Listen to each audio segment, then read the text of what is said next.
ఇప్పుడు మీరు చూస్తున్న ప్రాపర్టీ 200 గజాల వెస్ట్ ఫేస్ లేఅవుట్ ప్లాట్ అండి. ఇది లొకేషన్ విజయవాడ కానూరు కామినేని హాస్పిటల్ 100 అడుగుల రోడ్డుకి కేవలం 500 మీటర్స్ డిస్టెన్స్లో ఉంటుందండి. శ్రీకర హాస్పిటల్కి కూడా దగ్గరగా ఉంటుందండి ఈ ప్రాపర్టీ అనేది. అపార్ట్మెంట్ పక్కన ఇళ్ళకి దగ్గరగా ఉంటుందండి. ఈ ప్రాపర్టీ ముందు 33 ఫీట్ రోడ్డు ఉంటుంది. ఈ ప్లాట్ యొక్క డైమెన్షన్స్ వచ్చి కొలతలు వచ్చి విడ్త్ వచ్చి 30 ఫీట్ ఉంటుంది, లెంత్ వచ్చి 60 ఫీట్ ఉంటుంది.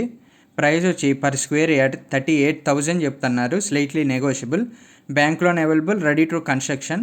మీకు ఈ ప్రాపర్టీ యొక్క ఫుల్ ఇన్ఫర్మేషన్ కావాలంటే డిస్క్రిప్షన్లో ఉంటుందండి, చూడండి. ఇంట్రెస్ట్ ఉంటే ఈ ప్రాపర్టీని విజిట్ చేయాలనుకుంటే ఈ స్క్రీన్పై కనపడుతున్న నెంబర్కి కాల్ కానీ మెసేజ్ కానీ చేయండి. మీకు ఈ ప్రాపర్టీ నచ్చితే లైక్ చేయండి, షేర్ చేయండి, సబ్స్క్రైబ్ చేయండి.